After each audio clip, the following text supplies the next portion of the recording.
Dawkins. Sorry, but people have called you guys militant atheists, and even Colbert accused you of attacking his God. And I want to know if you consider yourself as militant atheists or as educators or something else. Well, Richard is not militant, I can tell you that. Okay? Richard has this, many people think Richard is striving and militant. And I can say, not only is he not, and not only am I not, but what amazed me is how I can sympathize with that much more than I used to when we first met.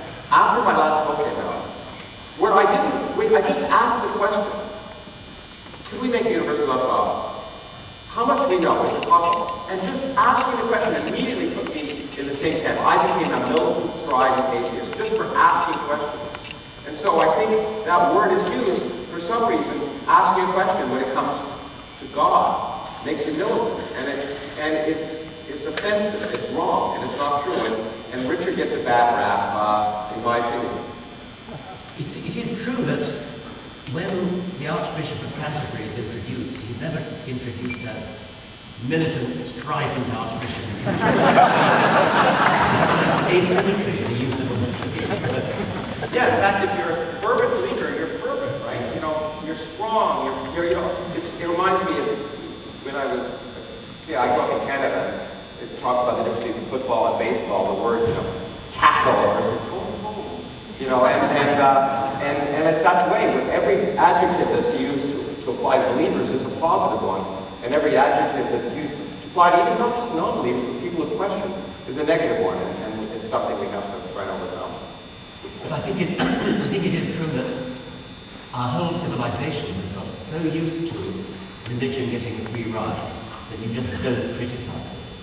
That when you offer even a mild criticism of religion, people genuinely hear it as militant and strident because they're so unaccustomed to it. We're quite accustomed to political argument being quite strong. We don't use words like militant and strident.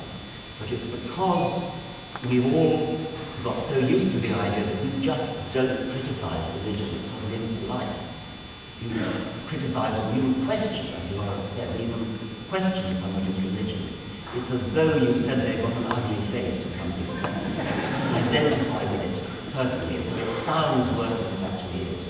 I think that the key point here, and I worry about in this country, not just religion, various other things are becoming more and more, or less and less subject to questioning. And I think what you said at the very beginning is, if I could give a message, it's not a message about God or science, it's a message to just question and don't be intimidated from questioning. And that has to do with everything from religion to the Tea Party. Thank you. Louder, going up. Okay. Hello. Okay, I can hear you. Yeah. I was going to say the interesting and really humbling thing being on the road with you guys is how much time you spend answering the same questions and taking the time, to be delicate with people in the audience, but you still believe in God even though you're the one being questioned.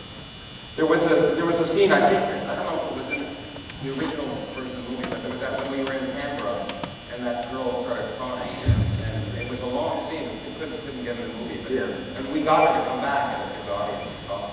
Yeah. It's actually the number one question I get asked when doing press for the film. What's it like to be on the road with Richard Dawkins? Is he that angry all the time? Well, I think you need to watch the movie. I mean, he's what I can say sitting next to Richard is he's like the most anything but angry. He's the most passionate, enthusiastic, positive person I've ever been around.